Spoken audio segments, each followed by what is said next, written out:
Hello and welcome back to the Publisher podcast from Media Voices. I'm Esther Thorpe and this is the latest in a series of sessions from our Publisher Summits, which were held in June. This episode features two sessions from the Publisher Newsletter Summit.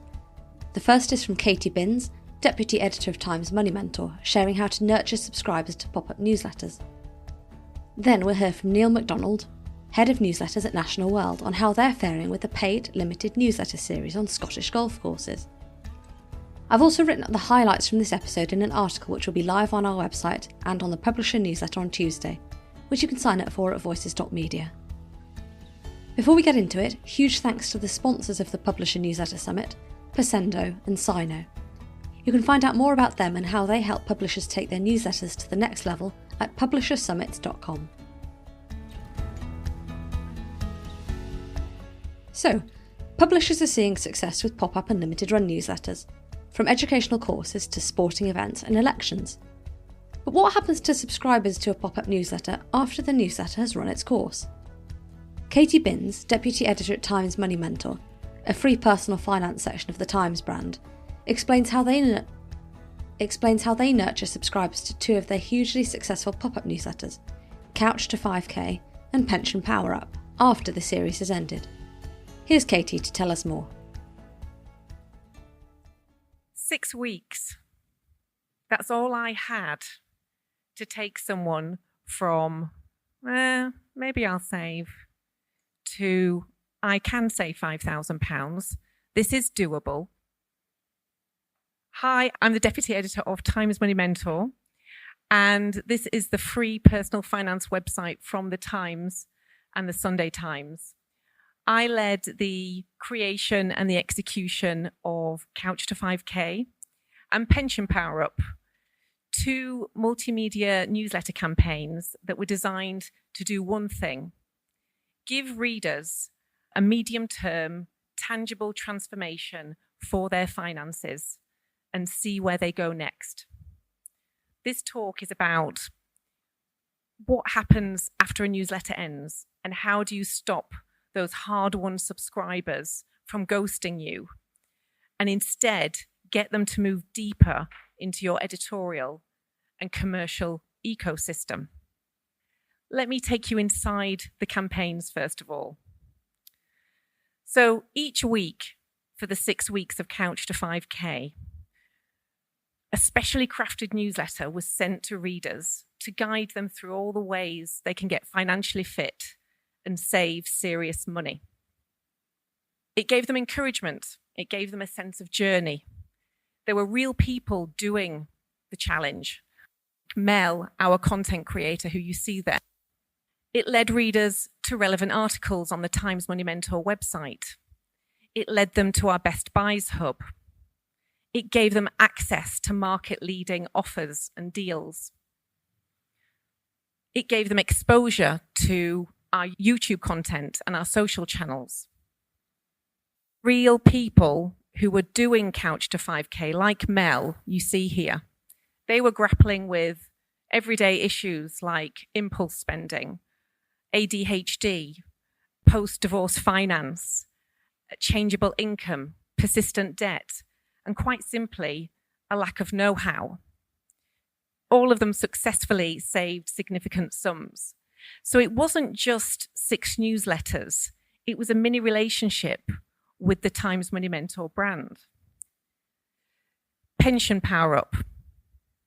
This was 4 weeks and had a different mindset, right? Pensions, they're boring. Pensions are complicated. Retirement is harder to make feel urgent.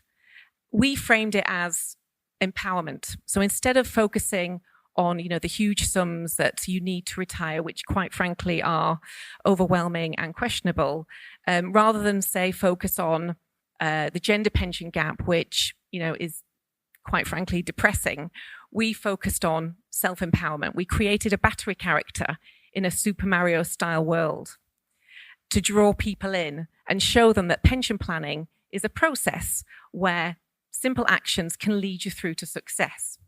Again, we had a newsletter each week for 4 weeks, guiding readers through the key topics to help them supercharge their pension savings. There was a sense of encouragement. There was a sense of direction. There was links to relevant articles on the Times Money Mentor website. There were access to the Best Buys hub. There was access to market-leading deals. We gave everyone 2 hours of free financial advice. And there were also reels by influencers doing the course. You can see Katie up there on the screen. She was one of the influencers who did the course. And again, we had those personal stories, two women, two friends in their 30s who had gone self-employed, stopped paying into a pension and needed to get back on track. We had James in his 40s who was only just starting to save into a pension and was actually really scared about the future.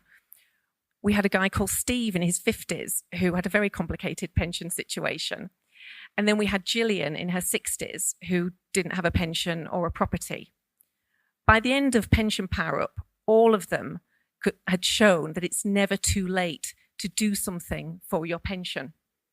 So both newsletter campaigns were educational, they were instructive, they were actionable, and they were also designed to be shop windows for Times Money Mentor and the Times.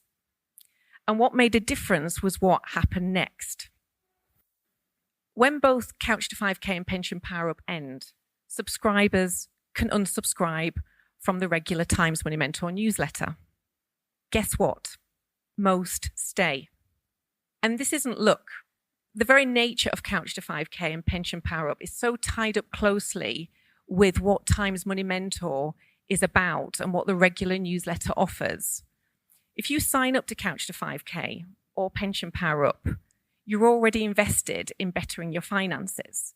So a big part of the retention was people wanting to continue with that journey. Times Money Mentor shows you how to save money, how to make money, how to manage money, and how to live a rich life. The content creator, Mel, who I pointed to earlier, she's the classic example of somebody staying enthusiastic. I know she wants to do Couch to 5K again next year. And what happens to subscribers like Mel when they stay is the first thing that happens is they receive our weekly newsletter. This is every Thursday. It's a mix of money news analysis and Best Buys. The newsletter also takes them on an affiliate journey. So we have clickable deals on everything from credit cards, insurance, ISAs, investment platforms, savings. The newsletter also brings them to our money series, Bread and Honey, on YouTube. Quite quickly, they start to enter the wider Times ecosystem. So we have a biannual collaboration with Times Travel. This obviously opens up Times Travel content to them and opens up the world of Times newsletters. Our free Times article of the week opens up to them the amazing journalism from the Times. And of course, if they've discovered Times Money Mentor via Couch to 5K, they then discover Pension Power Up a few months later. If they come to us via Pension Power Up, they then eventually discover Couch to 5K. So they come back for more in terms of the annual money campaigns. And then those campaigns, Couch to 5K and Pension Power Up, then become annual check-ins, whereby once a year, just like going to the dentist, you check in with, can I be doing a bit more for my savings? Can I be doing a bit more by my pension since the last time I looked? So these pop-up campaigns have proved to be Trojan horses, but in a good way. They enter with value and then they unlock all this extra value once they're inside. And so, new subscribers start living in the Times brand pretty quickly. What tips and tools can I offer you today? Timing. 2 or 3 days after the last Couch to 5K newsletter or the last Pension Power Up newsletter, the new subscribers will receive the regular Times Money Mentor newsletter. Tone. There's definitely a shift in tone. It goes from course instructor to trusted guide, or maybe trusted friend who knows more about money than you and is telling you what you need to know this week about money. I think our market-leading offers have to be mentioned here.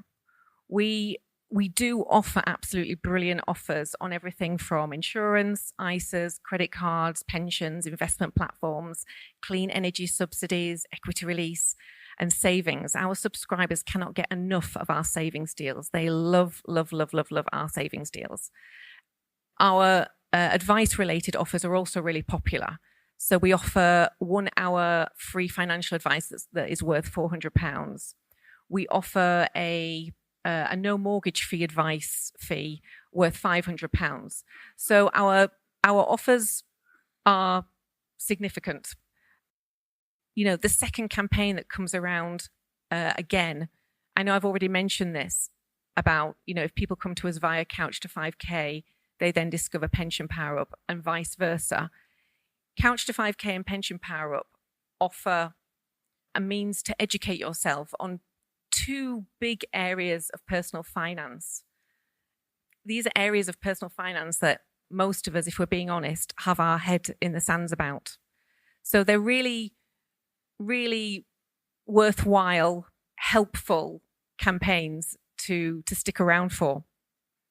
So, you know, people signed up to Couch to 5K thinking they were getting a savings challenge. People signed up to Pension Power Up thinking maybe they'll finally get round to consolidating their pensions. What they actually got was a doorway into a wider world. When we launched Couch to 5K and Pension Power Up, you know, we weren't just trying to encourage people to save. We weren't just trying to encourage people to take an interest in their pensions. We were building trust. Right from day one, we were building that trust. And as I'm sure everyone in this room knows, trust is the currency that will transform readers into, you know, repeat engagers and eventually subscribers. So, you know, you're not just delivering content with pop-up newsletters. You know, you're warming people up to move deeper into your brand. And if there's one takeaway that I would give you today, it's this, which is, you know, design your pop-up with the next steps in mind, and, you know, ensure that those next steps lead somewhere valuable. Thank you.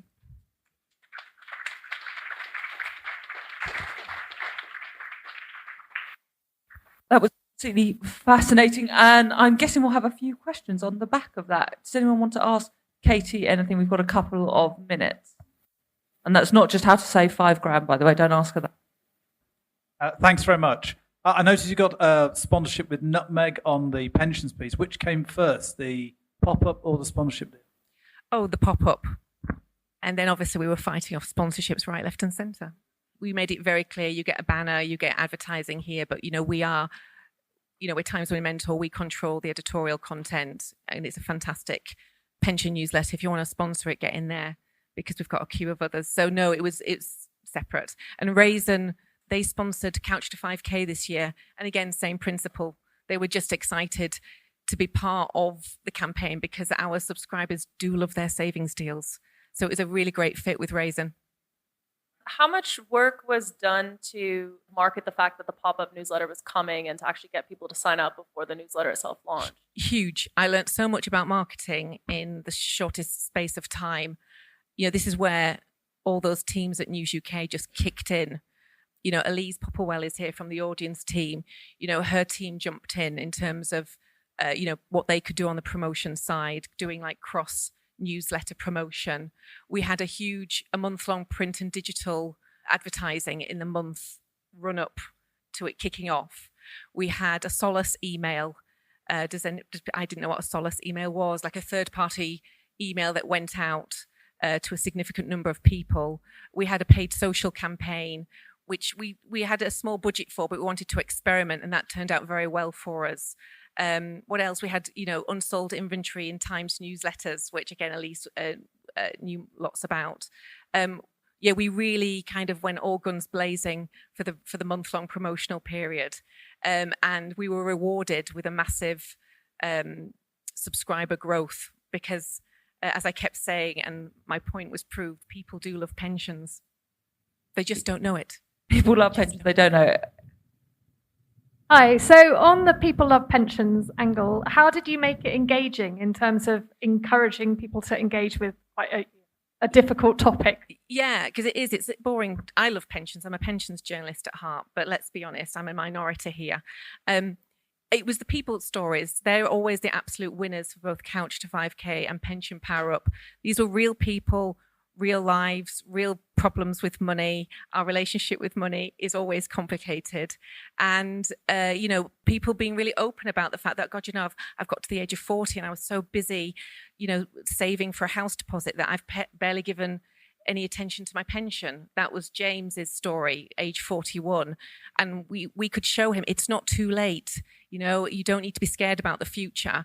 Gillian, who had left it very last minute, she was a perfect example of a lot of women of her age and generation who they don't have much of a pension. We showed her that what she can do is still worthwhile. You talked about the build up to the launch and that month pre-advertising that you did. Then you had your launch and it was a 4-week program. 4 weeks. So once that had concluded, did you then continue to acquire people and put them through that 4-week program on a rolling basis? We've got a brilliant landing hub that you can check out, timesmoneymentor.com/pensionpowerup, because people came to the challenge later on. And so they might have joined by week 2 or week 3. And if they did, we could say, look, you can catch up on weeks 1 and 2 or any of the weeks that you've missed on our landing hub. So we actually had a landing hub at launch so that any late arrivals could just be sent there to catch up. And afterwards, anyone who missed Pension Power Up, they can go to the landing hub to do the course in their own time, at their own pace. The landing hub, I think, is brilliant. Again, the product team were brilliant, and I learned a lot about product as well as marketing. Hi. I think on the first slide you mentioned about how the newsletter was gamified. I wondered if you could say any more about how you did that. Yeah, I don't know if anyone who goes to the Pension Power Up landing hub, but basically I went wild with the designers and I said, we need to gamify this and show that, there's various things that you can do. I had this image of anyone here who does a park run. When you're running around, often there's a volunteer stood with a little card to touch on, and it's supposed to power you up mentally to finish the park run. I don't know, I'm not a big park runner, but I had this idea that I wanted some kind of battery character going through the week 2, which is all about, finding ways to save more without, noticing in your day-to-day life. You've got all these different things like get a pay rise, the 1 percentage point trick, using maybe a percentage of an inheritance, making sure you're claiming higher tax relief if you're in that tax bracket, all these different things that can boost what you're doing. And so I wanted to gamify it and do the icons. They won't all be relevant to everyone. Everyone has their own Pension Power Up journey and everyone has their own icons that are relevant to them. And it might be more week 3 when you're cutting fees and consolidating, maybe those icons are more in your game of pensions. Or it could be buying national insurance credits for your state pension. Maybe that icon's for you in week 4. So gamifying pensions for me seemed like the obvious thing to do. You can gamify pensions, and it's an area of personal finance that I think it's difficult to bring to life, but you can gamify pensions. Everyone, Katie Binns, that was brilliant. Thank you. Thank you so much. Just a quick note to say that sadly the Times closed its Money Mentor section at the end of July. According to Press Gazette, they're looking to relaunch a personal finance offering instead. Best of luck to what we know are a hugely talented team of editors and journalists. Now the next session is from Neil Macdonald, Head of Newsletters at National World. In January, National World brand The Scotsman launched Scottish Golf Courses You Must Play, their first ever paid limited edition series newsletter. Neil shared the learnings from putting together and launching an evergreen newsletter series and how it's going 6 months in. My name's Neil Macdonald. I'm the head of newsletters at National World. I like long walks in the rain. My favourite colour's red. My favourite number is 7. But also I look after about 61 different titles, if you don't know who National World are, across the UK. And in that, we've got probably more than that now. We were taken over recently. But we've also got Insider Business and the Athletics Weekly, so it's quite a mixed portfolio with sites of all different sizes. So off the back of that, we've got about 120 different newsletters that we look after. Again, different types. We've got sort of straightforward automatic or manual sends, which are just about building page views. And then we've got the ones a bit more complex that lots of people have talked about today around building sort of engagement and loyalty. I've been in post for about 17 months. First few months of that was about assessing what we did and sort of sorting it out, deciding what to keep, deciding what we could do better, and deciding what to get rid of. But in terms of all of that, I always wanted to do something different. You're always looking for ways to innovate and change and come up with new stuff. And this was what we came up with. It looks like one of those 3D pictures, magic eye pictures, but that's the masthead of our Scottish Golf Courses You Must Play newsletter. So we launched it in January, and basically how it works is people pay $9.99 for this, and they get 12 editions sent out automatically over 2 weeks. So the structure of it is the first edition is the intro written by our golf writer, Martin Dempster, where he talks about his love of golf and his love of golf in Scotland, sort of basically telling people what they're going to get over the next 2 weeks, as well as giving people a chance to sort of get in touch with him. The next 10, each of those was on an individual golf course as we went around the country, with the emphasis on each of them being a really in-depth, sort of comprehensive read about those courses. So really sort of long, sort of strong, powerful reads, full of sort of passion and enthusiasm. We kept all of them with, so we had the same features in each of them. So each one had a bit on the signature hole about who the club professional was. We also wanted to give our readers agency, so we packed it with sort of useful information for each course about how to get there, where to stay, how much that would cost, how you go about booking around on the course. So basically good, useful information that will come in handy when they hopefully are inspired by this to go on their sort of golfing adventure around Scotland. And then the final one is sort of a farewell from Martin. We included a survey in it to gather people's opinions on the newsletters so we could get a bit more data beyond just the open rates, and that's been really useful in terms of making a few sort of tweaks here and there based on what people have said.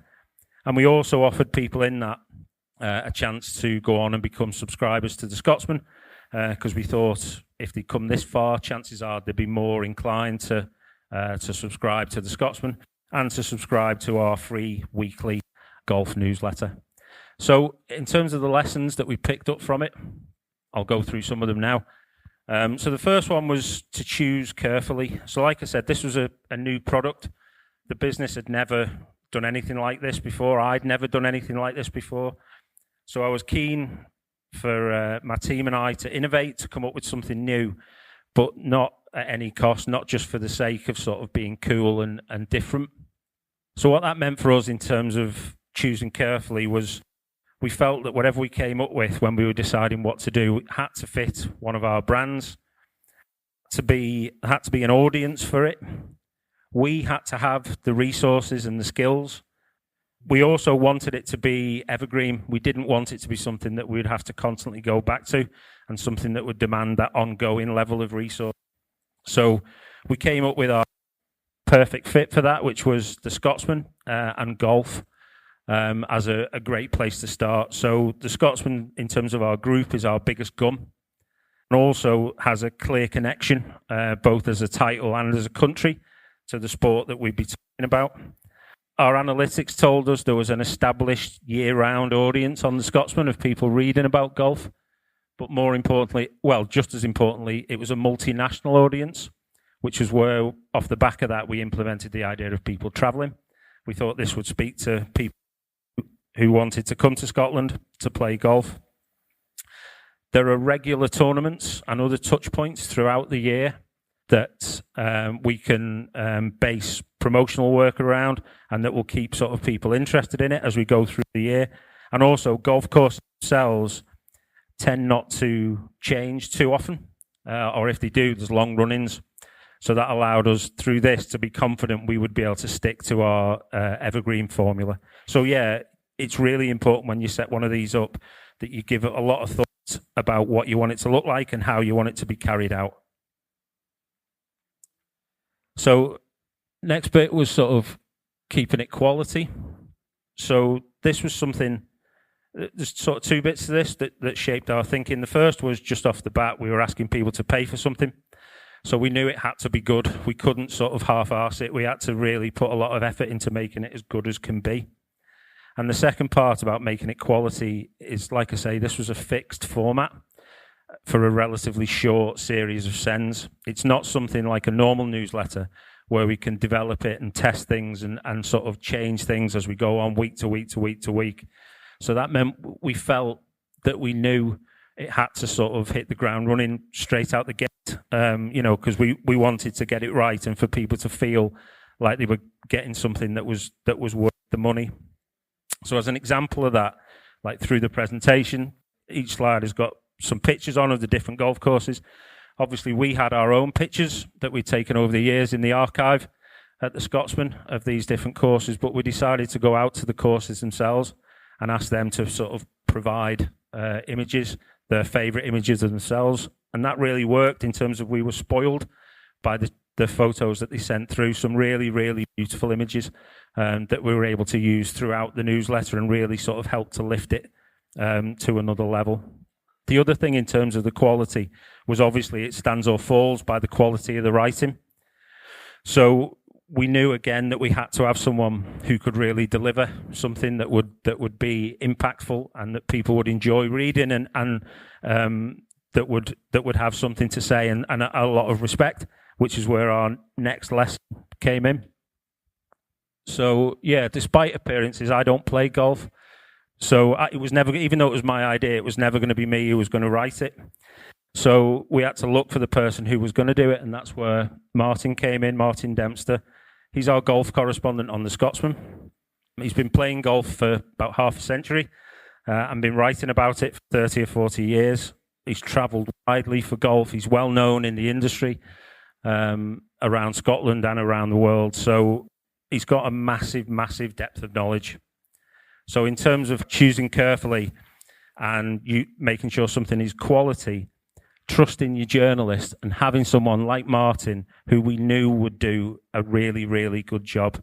You know, right straight away, this is someone with an incredibly authoritative voice who knows all about the courses. He knows what golfers want to know because he has been there and done it for decades. The other side of it, apart from getting someone who is so skilled to come up with the writing side of it, a lot of journalists now tend to find themselves, certainly day to day, they'll write to formats or they'll write to like a strict template, and they're sort of governed quite a lot in terms of what they have to write and how they have to write it. And it's sort of fire and forget in a way. You know, you do something, then you're on to the next story. But Martin, from our experience with this, and I'd say this would be the same for your journalists, he really enjoyed not just the writing side of it, but also being part of the creation of the newsletter. Like, we sought his input right from the start about what it should be and what it should look like and what should be involved. And I think because we had that buy-in right from the start, he threw himself into it with a passion, with a real passion. And it was great to see and great to work with someone who was, so knowledgeable, but also bought into it to such a massive degree. So yeah, make sure that when you're choosing the person who comes to write your newsletter, our big lesson from that was to trust our journalist. Next lesson, trust everyone. So National World, we've got a couple of offices, but we tend to work remotely. It can be easy sometimes to feel isolated because of that if you're just working at home on your own. But when we were delivering this, it wasn't just a case of me and a couple of others working on it, and then that was it. I knew that we would need a multi-skilled team from across our business to put this together. Now, when I was gathering people in for this from different departments, in a lot of cases, some of them had worked for National World for years, but working on this project was the first time they'd actually met other people from around the business, because it's not like we've got a big central office where everyone goes and you see each other every day. We would only see each other once, twice a year at most, and for some of the people, they hardly saw them at all. But now, through this project, the fact that we've built those connections, that'll stand us all in really good stead. So get together that multidisciplinary team. So for us, apart from editorial, to produce the newsletter, that meant bringing in our marketing team to help with the sales promotion of it, the videography team to help with sort of promotional work around social media videos and on-site videos for the appropriate platforms. Wider editorial with editors around the Scotsman and around other titles in Scotland that we wanted to help promote this. So we pulled them in to get their input. Most importantly was our product team, who, in order for this to work, like I say, we'd never done it before. So they had to build an entirely new workflow from scratch to make sure that this would send out automatically over 2 weeks without any hiccups because people had paid for it. So all of those people, we had to get them together first of all. We had to express the vision of what we were going for, and then we had to accept input from them over what they thought would work, what they thought wouldn't. That had then to be go into a cohesive plan to sort of to reach our end goal, which was to produce the product. So that meant sort of regular meetings over several months. At the same time, I think because we were working remotely, there's always the risk of sort of Chinese whispers and people perhaps thinking, well, I think that's what they meant, and going off on their own. So we had to have those regular meetings to corral people together. So yeah, as well as trust your journalists, trust everyone, pull in everyone you think you need to help make the product a success. Next point was set the price point. So this was probably the trickiest single thing of setting the pop-up newsletter. So if it was too much, no one would buy it. It's too expensive. If it wasn't enough, we wouldn't price it high enough, then we would imply that it wasn't worth people's while. It wasn't worth them buying. There were several meetings about this where we looked at sort of several factors, like what was the existing sort of subscription offers on the Scotsman. What was the price of golf books was one thing we went through to see. But ultimately, what really decided it for us to settle on $9.99 was the type of audience we were going for. So we want people who would have, first of all, the money to play golf, but secondly, the money to travel to play golf. So we felt that $9.99 fitted that as a good starting point. So far, it seems like we hit it more or less right. I can't give too much away in terms of exactly how many we've gone through, but we're well into the sort of multiple hundreds of pounds of revenue from this. We tend to have sort of regular sales through each week, and then we have spikes around sort of set events like golf tournaments. Or recently, the Scotsman did a Business of Golf series, and that drove quite a few sign-ups. We've got the Scottish Open coming up in a few weeks as well, so we'll look to promote it sort of heavily off the back of that, again, to drive more sign-ups off a specific event. The other thing about setting the price point, we set at $9.99, but that doesn't mean that we're locked in. We can move it up and down as we want to, like I say, around specific events or times a year or anything like that. A couple more lessons to go. So the next one, I think this was our very first talk this morning, talked about the importance of if you're going to sell. And I couldn't agree more. I think for journalists, certainly speaking personally, you always find there's something a bit weird about pushing your products in that way. You always think, oh, well, that's advertising's job and that's marketing's job. But in this case, we just felt like, because it was new and because we thought it was cool, we didn't want to we didn't want it to fail through not selling it, through not shouting about it. So what that looked like for us in terms of how we spread the word, they're all listed there. We built a bespoke landing page for it. We had a launch article that was used on the Scotsman as well as other sites across our network.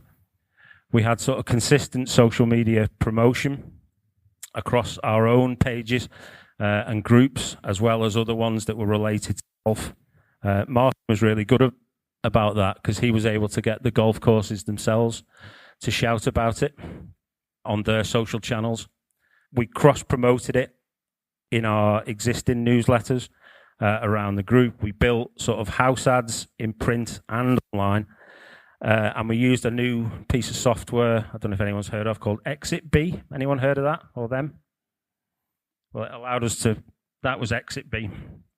It basically allows us to create pop-up adverts that would appear when people were due to leave relevant pages on our website. So all of that we put together. It was like we threw the kitchen sink on it, but we think in like a targeted way to try to drive people towards taking out the subscription on the golf course newsletter. So that was fine for the launch, but the next lesson we took, or the next lesson I'll mention to you, is how to keep it going. I think in our industry, something that's sort of brand new and shiny today can be forgotten about tomorrow, such as the pace of change, such as the pace of new projects that come along that everyone has to suddenly switch their attention to, such as we were taken over recently. So all of that means, how do you keep it going once it's built? So for us, what that meant was we set up a newsroom champion to keep shouting about it, with support from myself from the centre. So we would have regular promotion going forward in stories, relevant stories, and on social to keep up those everyday reminders.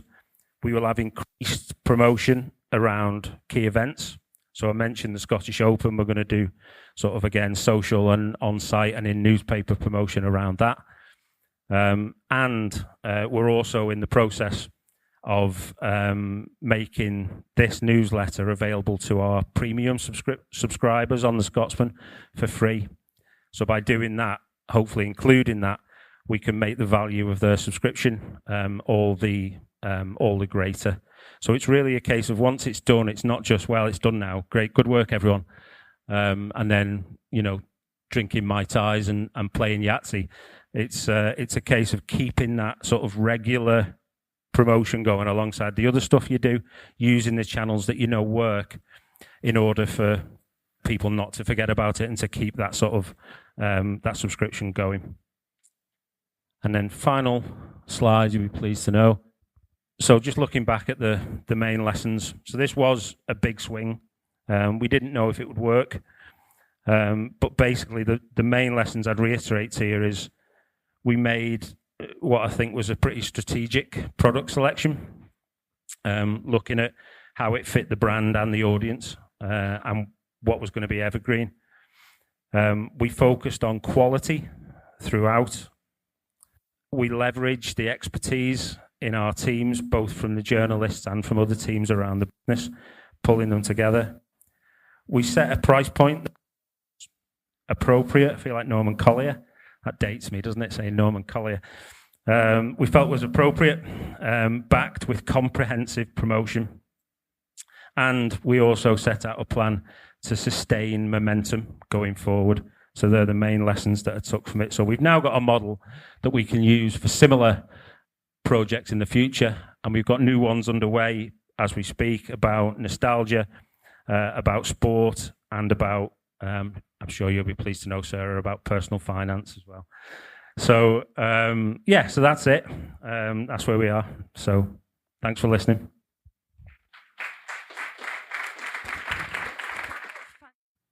Hello, Neil. That was great. Really interesting. Thank you.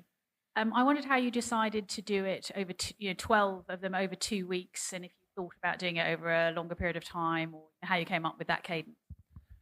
Yeah, it's a good question. First of all, it comes down to, part of it undoubtedly was to be like with me, practical head on, was about resource.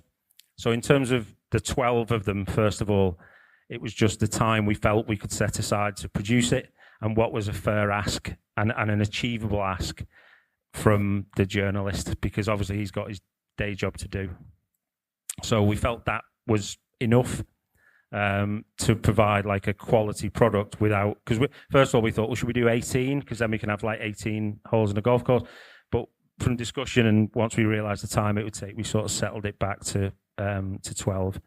And again, for the 2 weeks, it's a bit slightly longer than 2 weeks, probably about sort of 16, 17 days, but effectively 2 weeks. We just wanted it to keep a momentum in their inbox, so they wouldn't forget about it. So initially the product suggestion was to do it like one a day, and I felt that was a bit too much. But this way they'd have time to read each one before the next one came, but it would allow it to have a momentum and to be something that they would look forward to getting over that 2 week period. Hello, thanks. That was really interesting. How did you manage the relationship with the golf courses who were on the list and also those who were not on the list? I mean, were you selling advertising to those who were on the list, and were you not afraid of burning your bridges with those who were not on the list? And then second question, possibly a stupid one, but the people getting the newsletters, they using the Scotsman's log, they weren't getting these newsletters sort of. And then sharing them, were they? So, to answer your second one first, to get the newsletters, people had to pay for them, and then they were delivered off the back of that. We talked about this at the start. Once, like I guess with any paid-for newsletter, you can't stop people sharing them, but we just hoped that people would play fair. And in a way, I didn't mind too much if people shared, the odd one. I didn't think it was going to be that much of an impact. In terms of dealing with the golf courses, the ones who weren't on the list, we just didn't tell them. And the ones who were on the list were pleased to be included. We talked about using it as an advertising opportunity with those courses, but in the end, I just wanted to get the product out, so we kept the revenue sort of generation side of it as being purely from subscriptions. So it was because it was a new thing and it was already like a multi-team project that we were putting together. I didn't want to make it more complicated. I feel like audiences are very used to paying for Netflix, Spotify. They're kind of mostly at the point where they'll pay for publications now, subscriptions to a newspaper or magazine or online. Do you think we're kind of at the start of an acceptance that they'll pay for newsletters too? Is there a bit of an untapped potential here, or do you think this is maybe something that's going to only be small scale for publishers? I suppose it depends on the publisher. I mean, some publishers have massive reach and massive audiences that they can monetize straight away. From my perspective as head of newsletters, I just wanted newsletters to as an industry, we're constantly looking for new ways to sort of find revenue. But I think as journalists, as we've spoken about, we don't find that a natural thing to do. We just tend to focus on the purity of the writing and all that sort of stuff. So I just wanted newsletters in our business to sort of play the part in terms of trying to innovate and come up with something new. So I hope it goes on to become more, and we have several, we have many more sort of paid for newsletters. That's certainly the plan. And I think it probably monetizing newsletters in this way would stand alongside all the other different ways of monetizing different things that we do at the moment for free. First of all, Neil Macdonald from National World, that was a fascinating session. Thanks to Katie and Neil for joining us on stage at the summits. We've written up the key learnings from these sessions, which will be live on our website this Tuesday and in our newsletter. You can find both at voices.media. And finally, thanks once again to the Newsletter Summit sponsors, Persendo, who help editorial teams turn great newsletters into sustainable revenue engines, and Sino, a global leader in data solutions and market research. We'll be back next week with another session from the Publisher Summits. But until then, enjoy the sunshine.